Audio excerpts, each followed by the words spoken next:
So students, today we are going to discuss about the another metabolic disease, that is diabetic mellitus, which is most common in human beings, but in animal also. It is in dog and cat it occurs. In other animals it occurs very rarely. Okay, but they are reported. But most commonly in dog and cats. This diabetic mellitus, most you know that the in human being the maximum number of people in the world they are suffering from this diabetes mellitus. So it is very important disease.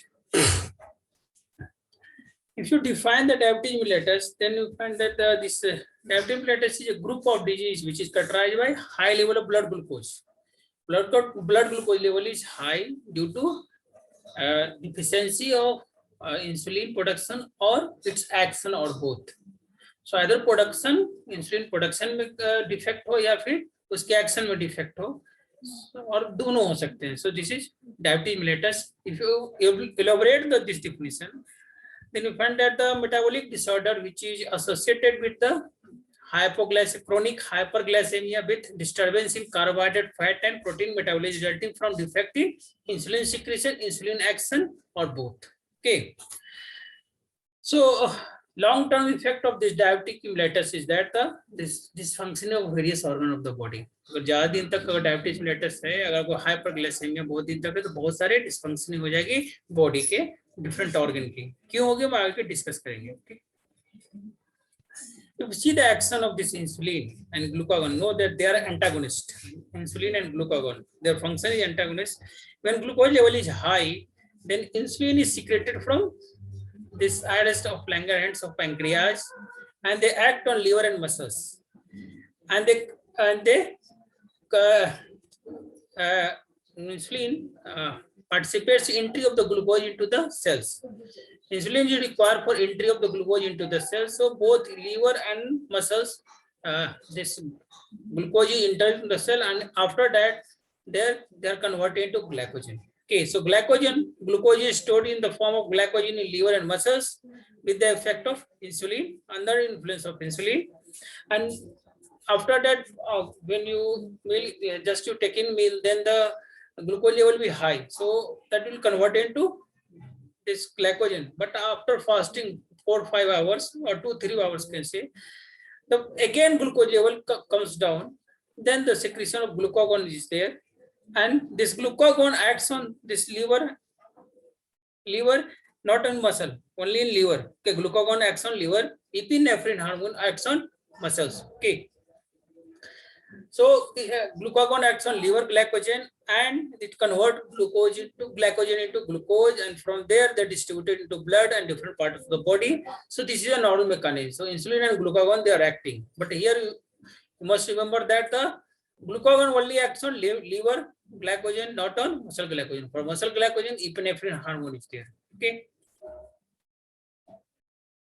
Insulin hormone produced by beta cells of iris of Langerhans, and it promotes the glucose transport from across the membrane inside cell. So it's required for transport of glucose. How this happens, we'll see later. Okay.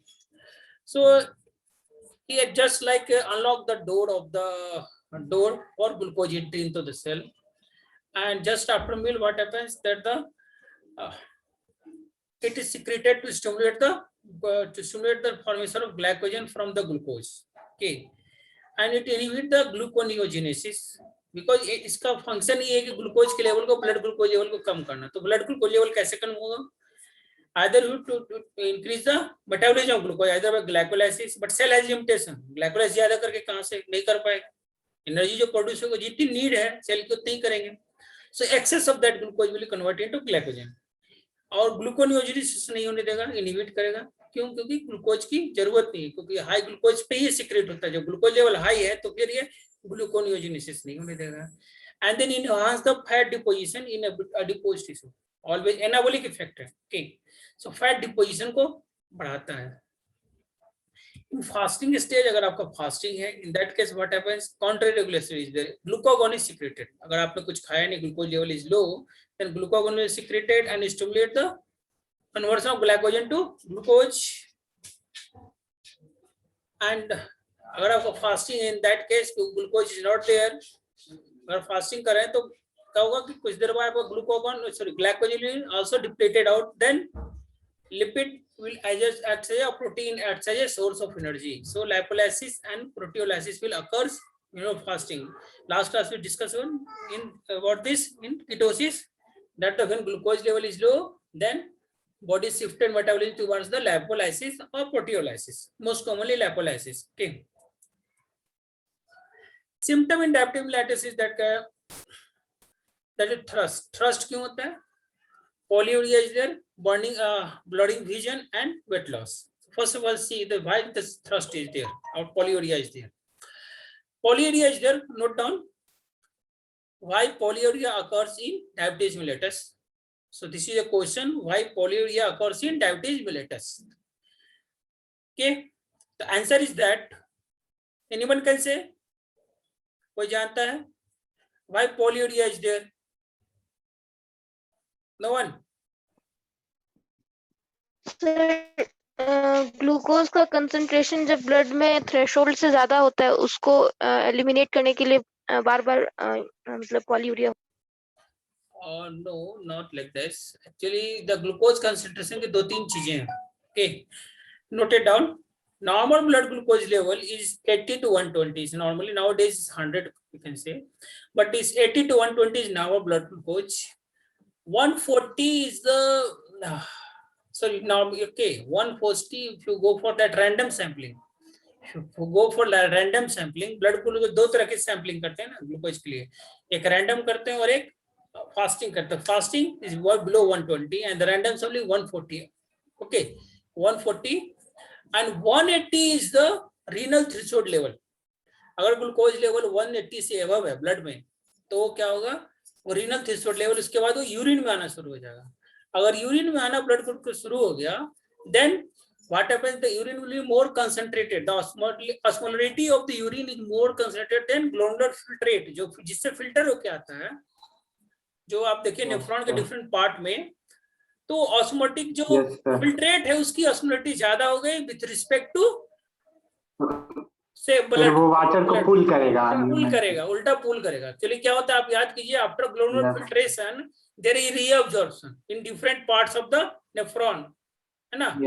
Appendix sorry renal tubules और क्या DST और क्या होता है ना distal tubules, ये सब जगह होती है, सब जगह अब्जॉर्प्शन होता है. लेकिन अब्जॉर्प्शन अगर उल्टा क्या होगा, वापस आएगा इधर. ठीक है, वाटर और ज्यादा आएगा क्योंकि यूरिन ज्यादा कंसंट्रेटेड है सेरम से. So that's why polyuria occurs in diabetes. Diabetes तभी पॉलीयूरिया होगा जब रीनल थ्रेशोल्ड लेवल से ज्यादा ब्लड का ग्लूकोज लेवल होगा. सो क्वेश्चन आप नोट डाउन कर लीजिए, why polyuria occurs in the diabetes mellitus. Polyuria occurs diabetic mellitus when the blood glucose level is more than 180 milligram per deciliter, and due to that the concentration can say the osmolarity of the urine is more than the serum. That's why they are pulled out the blood, pull out the water from the serum or blood, and the polyuria occurs. And due to polyuria there is a polydipsia or thrust. So polydipsia बार बार प्यास लगना होगा, क्योंकि बार बार पेशाब जा रहे हैं तो बार बार प्यास भी लगेगी, है ना. इस common polyuria and polydipsia is there common और एक साथ हो गए दोनों. ब्लडी ऑफ विजन क्यों होगा, ब्लडिंग विजन ये भी नोट कर लीजिएगा, because excess of the this glucose, blood glucose is very high. So some cells are there, actually insulin I think we discussed during glucose this glucose metabolism, that the cell can in two types of cells are there, one having insulin dependent glucose entry and another having insulin independent glucose entry. Okay, so some cell require insulin, some cell do not require insulin. In that retinal cell do not require insulin for glucose entry, so that the entry of the glucose in the retinal cell is there. Okay, so where the excess glucose will be accumulated and that glucose will convert into sorbitol, and that sorbitol patches is that deposited on that, and that lead to blurry vision. Okay, so due to sorbitol deposition, crystal actually sorbitol make crystal there, and that crystal deposited, glucose is converted into sorbitol, and the sorbitol crystal formation is there, and that deposited on that retina, and this, so that blurry vision occurs. Okay, understand why blurry vision is there? Okay, then comes to weight loss. Why weight loss is there? Because the most of know that the alternative source of glucose is not there, so they are utilizing fat or protein and they are deposited. Fat and protein are storage. No, the fat is a storage form of energy. So that storage form of energy is also losing. So there is a weight loss during diabetes. So diabetic person को weight loss होता है due to that. Okay. कल मैं discuss कर रहा था कीटोसिडोसिस, diabetic ketosis. Okay. So severe form. This form is severe because then in that case ketoacidosis is also developed. Okay. Or maybe that ketoacidosis lead to maybe some kind of coma or other things are there. Okay, if not treated, अगर treatment नहीं दी गई तो ऐसा हो सकता है, क्योंकि brain में अगर आप सोचिए ग्लूकोज की कमी रेगुलर बेसिस पे रहेगी, then that lead to the coma. Okay.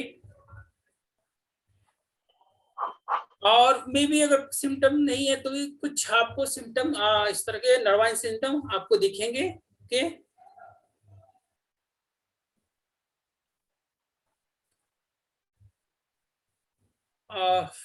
How this insulin works. If you see that if you decrease insulin, then there is a decrease in utilization of glucose, and due to that what happens, there is a glucogenolysis, है ना. utilization जैसे decrease हो जाएगा क्योंकि glucose की utilisation को बढ़ाता है इंसुलिन, ये घट जाएगा तो क्या होगा, ग्लाइकोजेनेसिस शुरू होगा और फिर क्या होगा, हाइपरग्लाइसेमिया, ग्लूकोज का लेवल बढ़ जाएगा और फिर जब ज्यादा ग्लूकोज का लेवल बढ़ेगा तो फिर glycosuria. Glycosuria is that presence of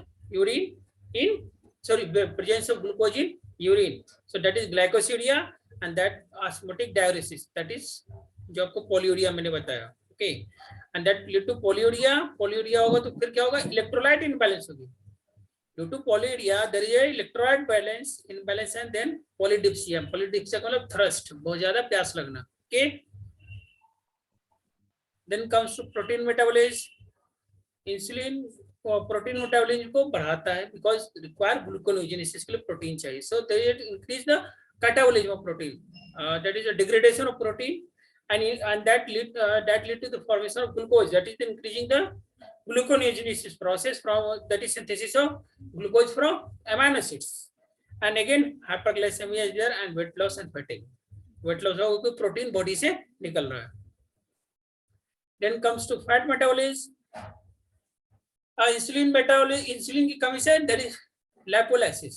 अभी बताया मैंने, लैपोलाइसिस हो, जैसे ग्लूकोज की कमी होगी इंसुलिन की कमी होगी, बॉडी टुवर्ड्स फैट मेटाबॉलिज्म. तो फैट से एनर्जी मिलने लगेगा और क्या होगा, इससे फिर फैटी एसिड्स बहुत ज्यादा मिलेंगे और कीटोन बॉडी में मिलेंगे, जिससे एसिडोसिस होगा और वेट लॉस होगा.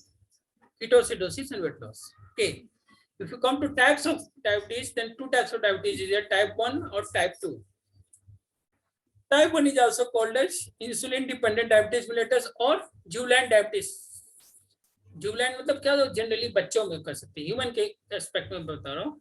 लोअर एज ग्रुप में generally human case of human, this type 1 diabetes is most common, that is juvenile diabetic mellitus. Name itself indicating that insulin dependent. It means in this case there is a destruction of this beta cells of the islets of Langerhans, and due to that there is insufficient insulin secretion that regulate the blood glucose level. So insufficient insulin का secretion होता है क्योंकि बहुत सारे जो है कि जो सेल्स होते हैं which secreting the this insulin को डिस्ट्रॉय कर जाता है. डिस्ट्रॉय होने के कारण बहुत सारे हैं, यूवी रेज हो सकते हैं, कोई ड्रग हो सकता है, या फिर जेनेटिक फैक्टर भी होते हैं, बहुत सारी चीजें होती हैं, या फिर autoimmune disease are there, so that also causing this destruction of this beta cells of islets of Langerhans.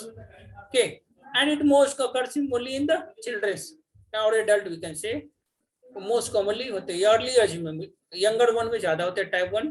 Okay, और ये type 1 disease क्योंकि यंगर में होते हैं लेकिन चांसेस बहुत कम होते हैं, 5-10% इन डायग्नोस केस डायबिटीज. जितने डायबिटीज होते हैं 5 से 10% ही ओनली टाइप 1 डिजीज होते हैं. Okay, in case of human की ये बातें किया हूं मैं. अब तक एनिमल में कहा जाता है type 1 diabetic mellitus is most common in dog.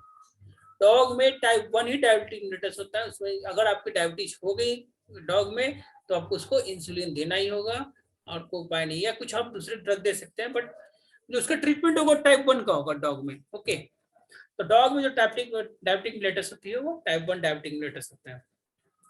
दूसरी बात यह है कि अदर एनिमल्स जो मैं कह रहा था, जैसे ruminants, ruminants, they are not prone to diabetes mellitus. Rarely occurs, or some raw reports are there, but mostly you can say this diabetes mellitus not occurs in ruminants. ऐसा आप कह सकते हैं. But some reports are there, okay, but mostly नहीं होता. ऐसा क्यों? Question लिखिए, why diabetes mellitus is not common in ruminants? Why diabetes mellitus is not common in ruminants? So answer is that in case of ruminants, the main source of energy is volatile fatty acids. Glucose is not a main source of energy. Okay, so glucose is not main source of energy. So that occurrence of diabetes mellitus is less because the dependency on insulin is less. Okay, clear? आप लिखते हैं सब exam में आएगा आपको question, जो मैंने अभी बताया गिव द रीजन वो सारे आएंगे. Okay, so why diabetes mellitus is not common in ruminants? That is due that their main source of energy is volatile fatty acid, not glucose. So that's why diabetes, the occurrence of the chances of the diabetes mellitus in case of ruminants is very less. Okay, and type 1 diabetes mellitus is most common in but sir, brain needs oxygen now. No, brain needs no glucose. Glucose, not oxygen. Every glucose. Yeah. Sorry. Yeah, glucose. Of course. If you know this ruminant metabolism, then the three type of volatile fatty acids are there. Okay, so this acetic acid, propionic acid, and I think butyric acid. Okay. Yes. Okay. So that propionic acid synthesizing the glucose by process of gluconeogenesis. No. So glucose. So what happens that the only brain is required. So propionic acid is synthesizing glucose. Gluconeogenesis stay very strong. मतलब बहुत ज़्यादा होता है gluconeogenesis in case of ruminants. वो directly glucose वहाँ पे जाता नहीं है. Directly glucose मिली ruminants में मिलता नहीं है. वो क्या होता है propionic acid से glucose की synthesis होती है.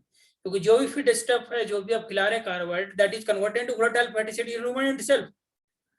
Then after that volatile fatty acid again converted into glucose. So propionic acid जो है कि ग्लूकोज सिंथेसिस करता है. ओके, सो इसलिए को उतना ज्यादा चांसेस नहीं, क्योंकि होल बॉडी और आपका एक पार्टिकुलर एक organ, that is a difference. इसलिए तो चांसेस कम हो जाते हैं ना, क्योंकि main source. Okay, then in case of type 2 diabetes mellitus, it is insulin non-insulin dependent diabetes mellitus. So that indicate that the insulin की requirement यहाँ पे मतलब नहीं है. Okay, insulin level is high, insulin level normal है, but still diabetes mellitus is there. Why this happens? Because of that this receptor for insulin. Actually, the receptor for insulin, they are present on every cells. When insulin is binding to that receptor, then the glucose transporter comes on the surface. ये आपको मैंने बताया glucose metabolism के समय. जब insulin अगले figure में है ये, ओके, नहीं तो मैं वही दिखा देता हूँ. कहाँ गया? Sorry, one figure is there. Yeah, here. So here you can see that this is insulin level. Okay, so insulin here you can say insulin is binding to this receptor, and then this glucose transporter comes on the surface. Generally, this glucose transporter is not present on the cell surface. Okay, in presence of insulin, this comes on the surface. Okay, clear? Yes, sir. So, but sir, it is like non-insulin dependent. हाँ, okay, मैं difference बता रहा हूँ कि mechanism क्या है. Okay, ठीक है.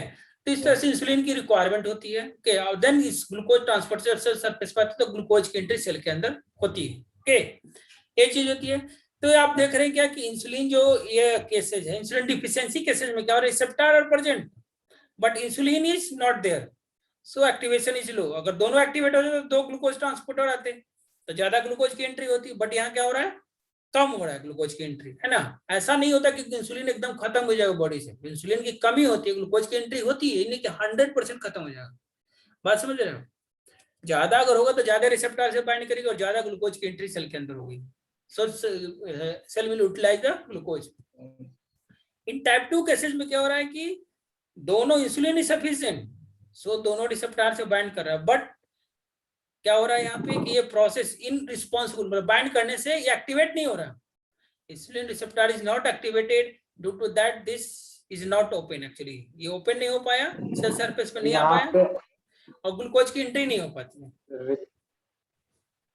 ठीक है, यहाँ पे सर रिसेप्टर ही खराब हो गया है. हाँ, रिसेप्टर ही खराब हो गया है. That receptor is not responding to insulin. So type 2 में यही होता है कि receptor is not responding to insulin, insulin से रिस्पॉन्ड नहीं करता है, जिसके कारण ग्लूकोज की एंट्री सेल के अंदर नहीं हो पाती है। दोनों में यही डिफरेंस है, एक में कह रहा है कि इंसुलिन की कमी हो रही है, दूसरे में कह रहा है रिसेप्टर काम नहीं कर रहा है, क्योंकि ओवर एक्शन से रिसेप्टर कभी कभी एज के कारण, दूसरी चीजों के कारण, बहुत सारे रीजन है जिसके कारण रिसेप्टर काम नहीं करते हैं और इससे टाइप 2 डायबिटीज इम्पिटस होता है। ओके, तो डिफरेंस यही है कि टाइप 1 में क्या होता है कि इंसुलिन की कमी होती है, टाइप 2 में receptor is not working. Okay, so what we are discussing is here that the type 2 is to defect in receptor, okay, और action of insulin you can say, insulin के एक्शन में defect है, insulin की कमी नहीं है। Okay, and most commonly in adults और older pupils में और ज्यादा कॉमन होता है। And the most of the diabetic cases in human reported is this type 2 diabetes. Human में मोस्ट कॉमनली टाइप 2 होता है, टाइप 1 नहीं होता है। मोस्ट ऑफ पीपल ज्यादा आप जानते हैं over age 40, after 40 there chances of that development of diabetes mellitus. और इनिशियली थोड़ा थोड़ा जो है कि क्या होता है कि आपको रेसिस्टेंस डेवलप होगा, और आपको देखना उसमें कुछ कह सकते हैं कि जब रेसिस्टेंस डेवलप होता है तो क्या होता है कि इंसुलिन जो है कि और इंसुलिन का प्रोडक्शन शुरू कर देता है। ठीक है, क्योंकि आप समझिए क्या हो रहा है कि एक काम एक्शन नहीं हो पा रहा है, एक्शन नहीं हो पा रहा है तो रेसिस्टेंस जैसी अगर रिसेप्टर काम नहीं करे तो क्या होगा, ओवर प्रोडक्शन हो रहा है और इंसुलिन बढ़ा के काम क्यों नहीं कर रहा है भाई। कोई की चीज यही होती है, अगर किसी फैक्ट्री में काम प्रॉपर्ली नहीं हो रहा तो सोचा लगता है कि वर्कर की कमी, थोड़ा वर्कर और दे दो, तो उस तरह का काम होता है। ओके, और ज्यादा ओल्डर एज में तो obesity is most commonly precipitating factor, और एक family history is also there, that genetic disorder is there, और gestational may be also there from my mother is also comes, और ग्लूकोज मेटाबॉलिज्म और physical inactivity, अगर ज्यादा activity आपकी physical नहीं है तो भी चांसेस है development of this diabetes. Okay, और फिर कुछ रेसेस को कुछ कॉमन होते हैं, कुछ ऐसे ह्यूमन रेस होते हैं जिसमें कॉमन्स होते हैं। Okay, in case of animals type 2 diabetic mellitus is most common in cat. Cat मतलब याद रखिएगा type 1 is most common in dog and type 2 is most common in cat. Okay, if you compare the yeah sir, in the previous slide means the third point, sir, it usually begin as insulin resistance, like here what we are saying is pancreas generally loses its ability to produce insulin, so if insulin will be less produced, so it will be less in the body now. No, what happens that the insulin usually begins, एक minute sir, actually resistance मतलब क्या हो, insulin resistance is that the receptor is not properly binding to that is the resistance, you can say that receptor is not binding to insulin, so insulin insufficiency, so that is insulin resistance. Okay, so here also insulin deficiency is there. Okay, no insulin resistance is there. Okay, but what happens that the cell are thinking okay insulin is not properly secreted. आप समझिए क्या हो रहा है, मैं वही चीज कर रहा हूँ ना आपको कि आपका फैक्ट्री में काम नहीं हो रहा है, ये समझिए इंसुलिन रेसिस्टेंस क्या हो रहा है। वही चीज तो सेल को क्या लगता है, आपको एल्लोसेफ्लाविन कब सीक्रेट होता है, जब ग्लूकोज का लेवल बहुत ही हाई होता है, blood glucose level is high, है ना, तो ये सीक्रेट होता है इंसुलिन सीक्रेट हो रहा है लेकिन ग्लूकोज की कमी नहीं आ रही है।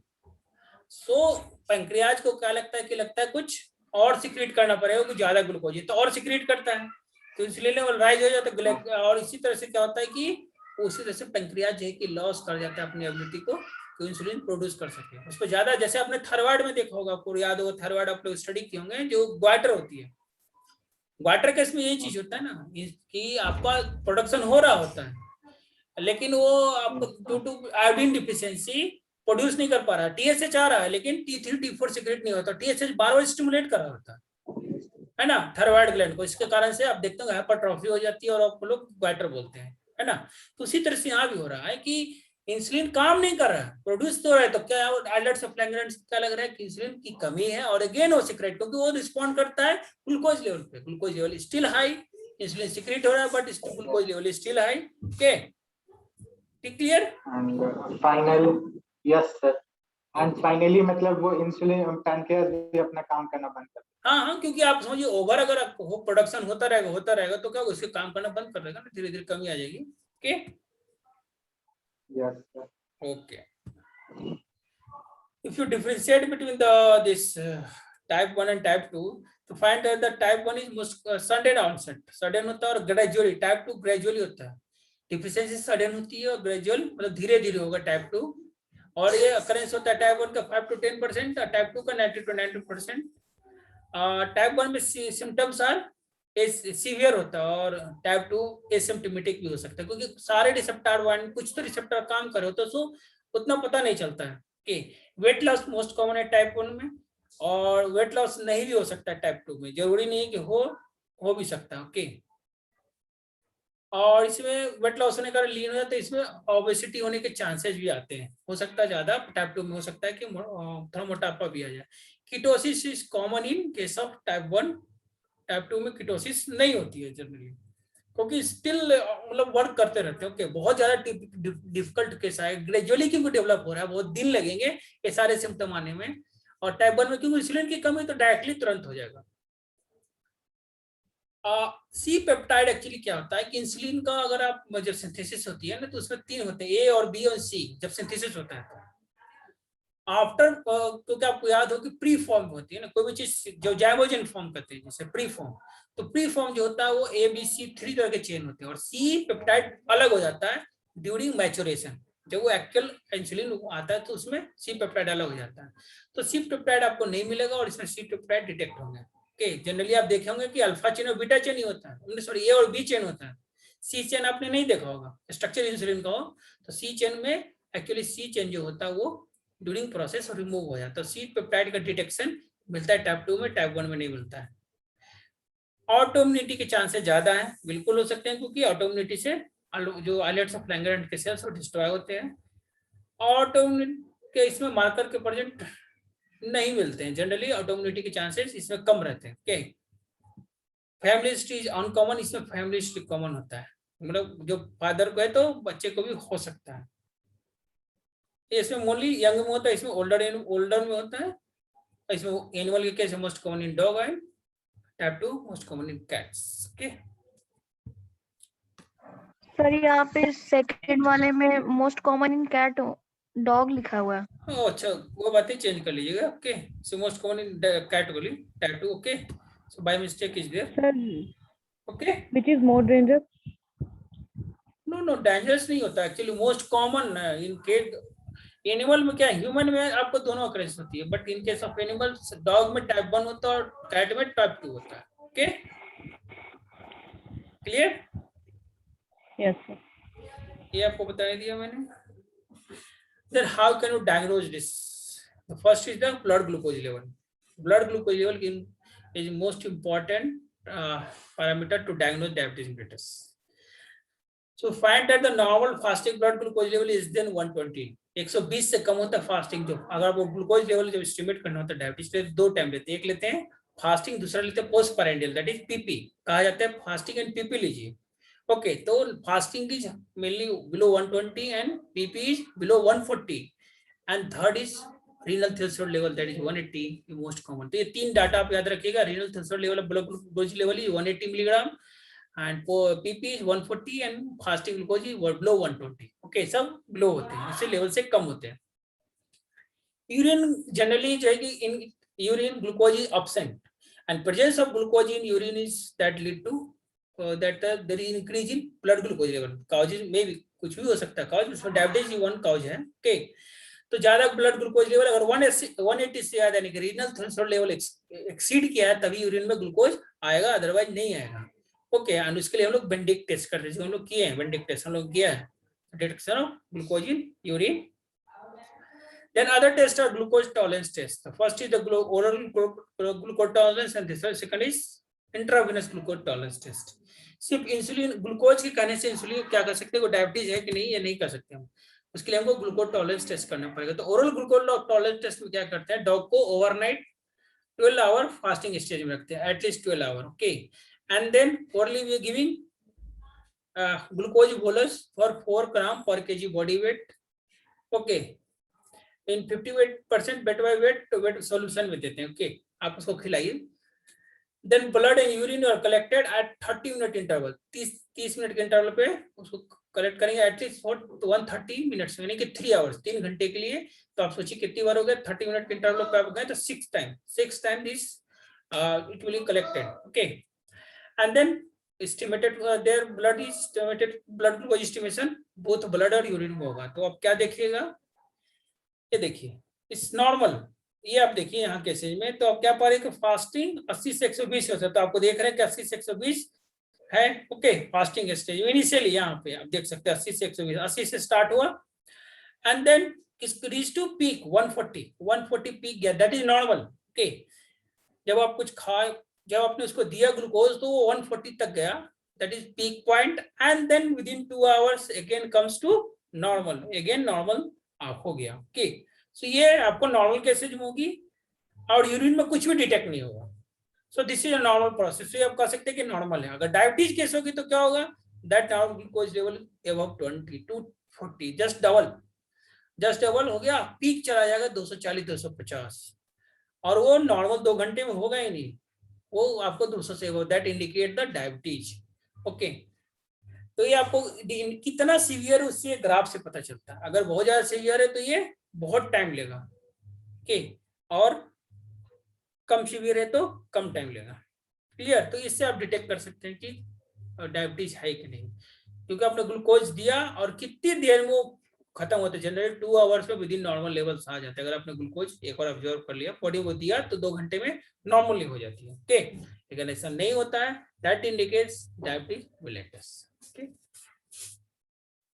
the intravenous glucose tolerance test, in this case also overnight fasting is there, and then give glucose bolus 500 milligram. यहाँ डोज कम हो जाएगी क्योंकि इंट्रावेनस दे रहे हैं, आईवी में ज्यादा, सॉरी ओरल डोज में ज्यादा पड़ता है। ओके, इन 50% सोल्यूशन, और उसको सीधे आप वेन में देते हैं, सिफाइलिक वेन में देते हैं, और इसको हर एक 15 मिनट पे 120 मिनट तक, यानी कि 2 घंटे तक हम लोग एस्टिमेट करते हैं ग्लूकोज को। ठीक है, ग्लूकोज का ब्लड कलेक्ट करते हैं, उसमें ग्लूकोज का एस्टिमेशन करते हैं।